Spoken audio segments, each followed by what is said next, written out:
Channel. तो RRC group D में आज हम बात करेंगे NWR जयपुर जोन की। और जैसा कि आप जानते हैं कि ये काफ़ी टफ जोन में आता है और इसका जो एग्ज़ाम हुआ था ये हुआ था आपका फेज़ 2 में।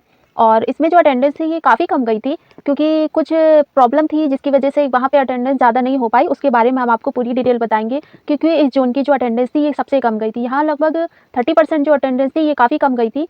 और बात करेंगे हमारे जो चैनल है इसमें जो एग्जिट पोल चल रहा था उसमें कितने बच्चों के रो मार्क्स आ रहे हैं। और यहाँ पे जो रो मार्क्स आ रहे हैं ये 60 प्लस वाले जो स्टूडेंट हैं उनके ज़्यादातर रो मार्क्स आ रहे हैं। और पेपर का जो लेवल था ये काफ़ी आपका टफ आया था और कह सकते हैं कि जो इसमें क्वेश्चन आए थे और जो आपका एग्ज़ाम आया था तीनों ही शिफ्ट की बात करें तो एग्ज़ाम का लेवल जो था ये काफ़ी हार्ड आया था। तो इस वजह से जो आपका फाइनल कट ऑफ है ये भी आपका ज़्यादा नहीं जाएगा और बहुत ही कम जाने वाला है। लेकिन फिर भी हम जैसे कि कमेंट आ रहे हैं और बहुत सारे जो स्टूडेंट है वो कमेंट कर रहे हैं कि उनके जो नंबर है जो रो मार्क्स आ रहे हैं कि 60 प्लस या ज़्यादातर जो है 65 प्लस, इससे ज़्यादा उनके नहीं जा रहे हैं। और 70 प्लस भी हैं लेकिन वो भी स्टूडेंट जो है वो ज़्यादा नहीं है, उनका परसेंटेज भी 10 या 15% है, उससे ज़्यादा नहीं है। तो बात करेंगे पूरे इसमें क्या क्या हमने डाटा लिया है और कैसे हमने उसको एनालाइज़ किया है। और इसमें जो एक RTI का रिप्लाई आया था कि इसमें फाइनल जो वैकेंसी है तो उसमें कितना अप्लाई आया था, कितना परसेंट कंपटीशन है, तो इसमें हम आपको पूरी डिटेल बताएंगे। तो इसमें सबसे पहले हम बात करते हैं प्रीवियस ईयर कट ऑफ की।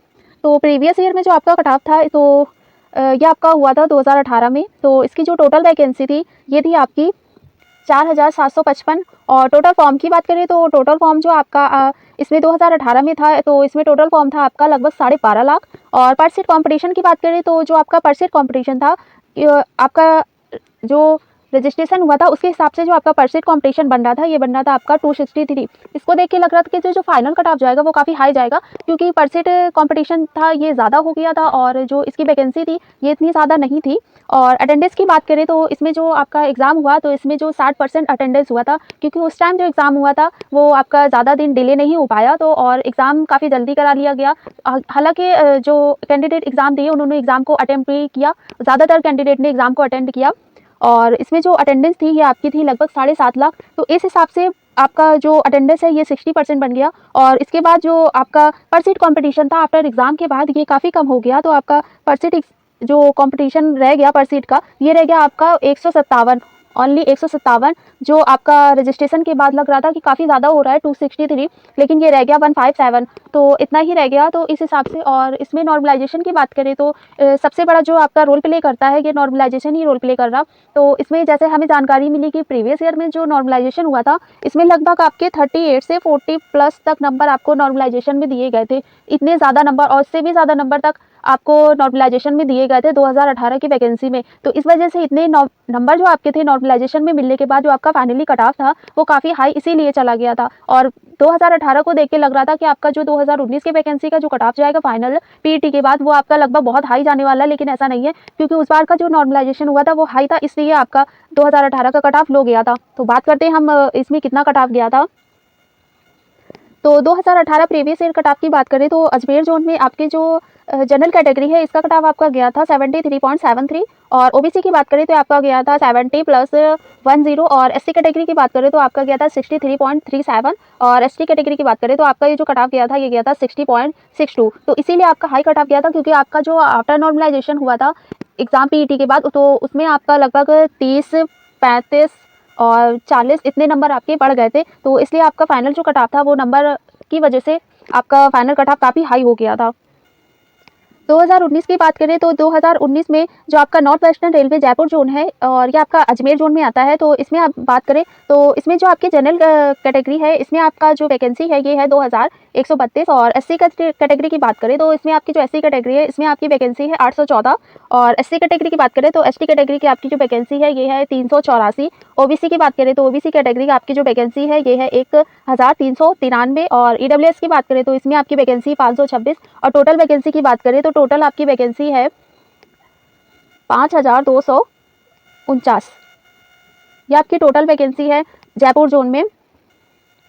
इसमें हमने 2 लिया है क्योंकि फॉर्म आने के बाद जो फाइनल आपका जो वैकेंसी थी और उसमें आपका फॉर्म कितना रजिस्ट्रेशन हुआ, पर सीट कंपटीशन कितना था, एग्ज़ाम कितना था, तो हमने इसमें 2 चीज़ ली है। पहली तो ये और दूसरी हमने लिया है कि RTI के रिप्लाई के बाद उन्होंने क्या हमें पूरा डेटा बताया उसको भी हमने इसमें शामिल किया। तो पहले बात करेंगे वैकेंसी की। तो इसमें जो वैकेंसी ये है आपकी 5249। फॉर्म की बात करें तो आपका जो रजिस्ट्रेशन हुआ था तो इसमें अप्लाई फॉर्म जो थे तो ये थे आपके 9,61,027। पर सीट कॉम्पिटिशन इस हिसाब से जो बनना था आपका अप्लाई रजिस्ट्रेशन में, तो इसमें आपका पर सीट कॉम्पिटिशन बनना था 183। और अटेम्प्ट एग्ज़ाम की बात करें तो इसमें जो एग्ज़ाम अटेम्प्ट हुआ था ये हुआ था आपका 3,84,410। और उसके बाद जो पर सीट कॉम्पिटिशन था ये आपका हो गया 73। और अटेंडेंस की बात करें तो इसमें आपका जो अटेंडेंस है ये लगभग 40% ही हुआ, क्योंकि फेज़ 2 में जो अटेंडेंस थी ये तीनों शिफ्ट की, तो उसमें अटेंडेंस आपकी काफ़ी कम हो गई थी। और इसमें जो एवरेज अटेम्प्ट क्वेश्चन था फेज़ 2 में ये आपका था लगभग 66 से 70 क्वेश्चन तक ये आपका एवरेज अटेम्प्ट क्वेश्चन रहा आपका जयपुर जोन में। आरटीआई के रिप्लाई के बाद जो हमारे पास डाटा आया उसमें देखते हैं, तो इसमें जो जयपुर जोन की वैकेंसी तो आपकी वही रही 5,249, लेकिन फॉर्म के उन्होंने जो बताया हमें तो इसमें जो रजिस्ट्रेशन हुआ था ये हुआ था आपका 3,39,575। और इसमें जो पर सीट कॉम्पिटिशन था ये आपका था 64। और इसमें जो अटेम्प्ट एग्ज़ाम जो कैंडिडेट थे उन्होंने जो अपना एग्ज़ाम दिया ये दिया था आपका 1,21,918। तो इस हिसाब से जो पर सीट आपका कॉम्पिटिशन बनना है ये आपका बनना है 23। और अटेंडेंस की बात करें तो इसमें आपका 30% आपकी अटेंडेंस बन रही है। तो इस हिसाब से जो आपका अटेंडेंस है अगर आरटीआई के रिप्लाई के तहत देखा जाए तो इसमें जो पर सीट कॉम्पिटिशन है ये काफ़ी कम बनना है। अब बात करेंगे कि आखिर आपका जो 30% है ये आपका 30% अटेंडेंस आखिर क्यों बनना है और इस जोन का कट ऑफ आखिर कम क्यों जाएगा, इस बात पे हम बात करेंगे। तो सबसे पहले बात करते हैं इनके जो आपका एग्जाम हुआ था, ये आपके जो एग्जाम में क्वेश्चन आए थे तीनों ही शिफ्ट की बात करके लेके चलते हैं। तो तीनों शिफ्ट में जो आपका एग्जाम हुआ था इसमें जो आपका क्वेश्चन था ज़्यादातर क्वेश्चन आपका टाइम टेकिंग एग्जाम था क्वेश्चन, क्योंकि इसमें जो क्वेश्चन आ रहे थे ये आपका ज़्यादा टाइम ले रहे थे। और रीजनिंग और मैथ में बात करते तो उसमें भी ऐसे ही क्वेश्चन आ रहे थे। और साइंस की बात करें तो साइंस का जो एनसीईआरटी का पूरी जो बुक थी उसमें इतना डीप पूछा गया कि स्टूडेंट उसको पूरा मतलब कह सकते हैं कि जो आपका एग्जाम हुआ था वो पूरा उसका क्वेश्चन ही नहीं अटेम्प्ट कर पाए। तो इस वजह से काफ़ी डीप क्वेश्चन पूछे गए आपसे, और जितने भी क्वेश्चन थे सारे लगभग 10 से 15 क्वेश्चन आपके टाइम टेकिंग वाले थे। तो इस वजह से जो कैंडिडेट थे वो पूरा पेपर आपका अटेम्प्ट नहीं कर पाए। तो पहला तो रीज़न ये है आपका कि इसकी अटेंडेंस कम क्यों हुई। दूसरा रीज़न ये था कि आपका जो सेंटर था वो काफ़ी दूर बनाया गया था और ज़्यादातर जो स्टूडेंट थे वो तैयारी नहीं कर पाए, क्योंकि हर बार जो एग्ज़ाम था वो आपका डिले हो जा रहा था, कहीं कोरोना की वजह से और कहीं लॉकडाउन की वजह से, इस वजह से और कहीं अदर कह सकते हैं कि इस वजह से आपका जो फाइनली जो आपका एग्ज़ाम था ये डिले हो रहा था। और काफ़ी जो स्टूडेंट थे वो प्राइवेट जॉब करने लगे थे, क्योंकि 3 इयर्स तक कोई नहीं बैठा था, कोई प्राइवेट जॉब में लगा था, कोई खुद का जॉब करने लगा और कोई जो अदर स्टेट वाले एग्ज़ाम होते हैं वो भी उसमें भी लग गया। तो इस वजह से काफ़ी कैंडिडेट जो थे वो एग्ज़ाम देने नहीं आए थे। और तीसरा रीज़न की बात करें तो तीसरा रीज़न ये है कि आपके जो अदर एग्ज़ाम हुए एनटीपीसी लिया और एमटीएस लिया, तो इसमें जो आपके और अदर जो अप्लाई किया था जिन्होंने और फॉर्म भरा, फॉर्म फिलअप किया, रजिस्ट्रेशन कराया, तो इसीलिए वो एग्ज़ाम नहीं देने आए, क्योंकि उनका सिलेक्शन जो था वो इन अदर जो आपकी कह सकते हैं जॉब में हो गया। तो उनको ये लग रहा था कि मैं अब एग्ज़ाम देने क्यों जाऊँ, मेरा सिलेक्शन तो यहाँ पक्का हो गया, फाइनली हो गया, तो इसलिए वो एग्ज़ाम देने नहीं आए। तो ये भी एक रीज़न था कि आपका जो एग्ज़ाम का अटेंडेंस था ये काफ़ी लो हो गया। और सबसे ज़्यादा बात करते हैं फाइनली आपके नॉर्मलाइजेशन की। तो नॉर्मलाइजेशन की बात करें तो इसमें जो नॉर्मलाइजेशन है ये उस दिन आपका जो एग्ज़ाम हुआ था उस दिन के टॉपर और लोवेस्ट बच्चों को लेकर, और उसमें जो किस शिफ्ट का हाई और किस शिफ्ट का एग्ज़ाम आपका लोवेस्ट या हाई या इजी आया था उसको लेकर आपका नॉर्मलाइजेशन होगा। तो फाइनली इसीलिए आपका जितना भी आपका डिपेंड करता है ये सारा आपका डिपेंड करता है नॉर्मलाइजेशन पे, क्योंकि नॉर्मलाइजेशन पे उस बार जो नंबर बढ़े थे ये आपके 30, 35, 40 तक नंबर बढ़ गए थे, लेकिन इस बार ऐसा नहीं है। इस बार आपके 10 से 15, 15 से 20 भी क्वेश्चन बढ़ जाएंगे, तो इसमें ज़रूरी नहीं है, इतना डरने वाली कोई बात नहीं है। तो इसमें हमारा कट ऑफ फैक्टर हो गया अटेंडेंस, एग्जाम का level, quality of student, raw marks की बात करते हैं तो इसमें जो रो मार्क्स आ रहा है वो काफ़ी स्टूडेंट का 60+ ही बनना है, और कम और जो स्टूडेंट है उनका 40 और 55 के बीच में भी ज़्यादातर बनना है, तो उसको भी हम देख ले रहे हैं। तो हमारे चैनल पे जो इसका एग्जिट पोल चल रहा था RRC group D Jaipur zone after answer की योर स्कोर, तो इसमें हमने जो अपना पूरा पोल लगाया तो इसमें हमें लगभग 4,000 लगभग हमें वोट मिले। तो इसका हम रिस्पांस देखते हैं तो इसमें जो 45 से 50 के बीच रोज मार्क्स आ रहा है ये सबसे ज़्यादा कैंडिडेट का आ रहा है। इसमें हमें जो परसेंटेज मिला ये आपका आया 43%। 50 से 55 की बात करें तो इसमें जो हमारा रिस्पांस मिला ये मिला हमको 15%। और 55 से 60 की बात करें तो ये आया आपका 14%। और 60 से 65 की बात करें तो इसमें जो रोमार्क्स आया ये आपका आया 11%। और 65 से 70 के बीच की बात करें तो आपका जो रोमार्क्स का परसेंटेज आया ये आया आपका 16%। तो इस हिसाब से हम देख सकते हैं कि जो सबसे ज़्यादा रोमार्क्स का परसेंटेज आ रहा है ये आपका आ रहा है 43%। और इसमें जो और भी स्टूडेंट हैं जिसके 65+ आ रहे हैं, 75+ भी आ रहे हैं, इनका भी जो डाटा है ये भी आपको जल्दी हम दिखाएंगे। और इसमें 75+ जो है कि इनका जो परसेंटेज है ये लगभग 10% है। जो 10% ऐसे कैंडिडेट हैं जिनका 75 भी आ रहा है और 80 भी आ रहा है। और कुछ स्टूडेंट हमें कमेंट करके भी बता रहे हैं कि मैम मेरा इतना आ रहा है, और कुछ बता रहे हैं कि मैम आपने एग्जिट पोल पे इसका डाटा नहीं डाला। तो हम आपको बता दें कि इसमें जो एग्जिट पोल होता है, इसमें हम 5 ही जो स्टेज होते हैं इसको हम लेके चल सकते हैं, इससे ज़्यादा हम इसको नहीं लेके चल सकते। तो हम आपके लिए दूसरा एग्जिट पोल बना देंगे, तो उसमें हम बनाएंगे 60 से लेकर 100 तक, ये आपके लिए ठीक रहेगा। खैर ये तो हो गई मजाक की बात, लेकिन हम आपके लिए डाल देंगे कि इसमें जो कैंडिडेट बाकी कैंडिडेट रह जाते हैं, कहते हैं कि हम नहीं दिखा पा रहे कि हमारे कितने आ रहे हैं, तो उसके लिए हम आपका और एक एग्जिट पोल लगा देंगे। और इसमें जो तो फाइनली बात करें तो इसमें जो लगभग फाइनली आपका रो मार्क्स इतना आ रहा है, तो कट ऑफ भी आपका इसी हिसाब से जाएगा। तो आपका हो गया कट ऑफ फैक्टर में अटेंडेंस हो गया आपका लगभग 30%। और एग्जाम लेवल की बात करें तो ये भी हो गया, क्वालिटी ऑफ स्टूडेंट भी हमने बता दिया, रो मार्क्स भी बता दिया कि आपका कितना रो मार्क्स आ रहा है। नॉर्मलाइजेशन की बात भी हमने करी कि नॉर्मलाइजेशन में आपका फाइनली कितना नंबर बढ़ जाएगा। और एक चीज़ और बता दें कि आपका जो आंसर की है, आंसर की में जो आपका रिसीव्ड आंसर की है उसका तो खैर अभी ये नहीं लग रहा है कि वो आपका दोबारा से आंसर की आ पाएगी, क्योंकि ऐसा अभी तक पता चल रहा है। और ये भी वेबसाइट से और कुछ ऑफिशियल ऐसी नोटिस आ रही है, ये लग रहा है कि आपका जो रिजल्ट है, फाइनल रिजल्ट, ये आपका नवंबर 1 या 2 वीक तक आ जाएगा। तो इसलिए आपको बता दें कि इसमें जो 8 से 10 क्वेश्चन है इसके गलत हुए थे, तो इसके जो नंबर हैं ये आपको पूरे दिए जाएंगे। तो लगभग आपका अगर 55 बनना है प्लस 10 नंबर, तो हो गया आपका 65। और नॉर्मलाइजेशन में आप मान के चलो आपके 10 नंबर हो गए, तो आपका स्कोर बन गया 75 प्लस। अब इतने आपके अगर रो मार्क्स आ रहे हैं तो आप बिल्कुल पीईटी की तैयारी कर सकते हैं। तो बात करते हैं हम फाइनली अपने कट ऑफ की। तो आरटीआई के रिप्लाई के तहत जो हमें डाटा मिला उसके हिसाब से आपका फाइनली कट ऑफ क्या होगा ये भी हम आपको बताएंगे। और हमारा जो एक्सपेक्टेड कट ऑफ है जो आपका रो मार्क्स के हिसाब से है, ये बता दें आपका रो मार्क्स ही है। अगर आप इस रो मार्क्स के बीच में आ रहे हैं तो आप बिल्कुल सेफ है, और आप अपनी पीईटी की तैयारी स्टार्ट कर दीजिए, अपनी फिजिकल की तैयारी स्टार्ट कर दीजिए। तो इसमें हम बता रहे हैं आरटीआई के रिप्लाई के तहत आपका जो जनरल कैटेगरी है, जनरल कैटेगरी में अब आपके आ रहे हैं 60 से 65, तो आप बिल्कुल सेफ हैं।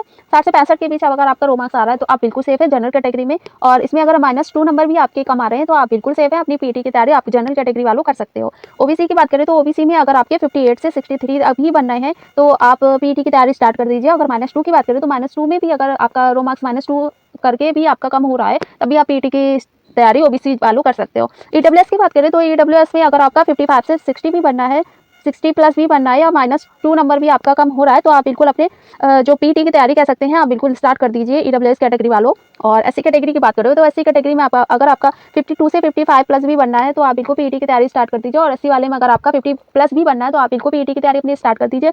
एसटी कैटेगरी की बात करें तो एसटी कैटेगरी में अगर आपका 50 से 53 भी बनना है तो आप बिल्कुल पीटी की तैयारी एसटी कैटेगरी वाले स्टार्ट कर दीजिए। तो ये हमारा जो कट ऑफ है, कह सकते हैं रो मार्क्स है, अगर आप इस रो मार्क्स के बीच में आपका कट ऑफ बनना है, आपका रो मार्क्स बनना है, तो आप बिल्कुल पीटी की तैयारी स्टार्ट कर दीजिए, क्योंकि बिल्कुल आपको एक भी महीने से ज़्यादा आपको चांस नहीं दिया जाएगा। क्योंकि रेलवे के जिस हिसाब से रेलवे अपना काम कर रहा है उस हिसाब से लगता है कि आपका 2023 में पूरी जो आपकी टोटल आपका जो सिलेक्शन है, पूरा फाइनल सिलेक्शन 2023 में वो रेलवे अपना पूरा सिलेक्शन करवा लेगा। तो इसलिए बिल्कुल टाइम नहीं है, बिल्कुल आप अपनी तैयारी स्टार्ट कर दीजिए।